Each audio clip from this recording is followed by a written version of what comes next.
Hey everyone, shalom, shalom, shalom, and welcome to Nazareth, guys. Here we are at the Mount Precipice, here at the cliff, the Mount of Rejection. So this is the cliff, guys, that the people of Nazareth want to throw Jesus because of their unbelief. As you can see, this mountain, it's really unbearable. As you can imagine, guys, as you can imagine this place.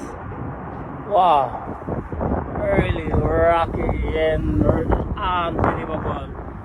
What a cliff. I cannot believe.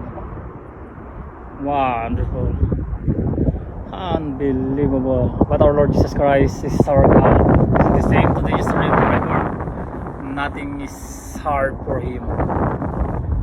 Amazing, guys.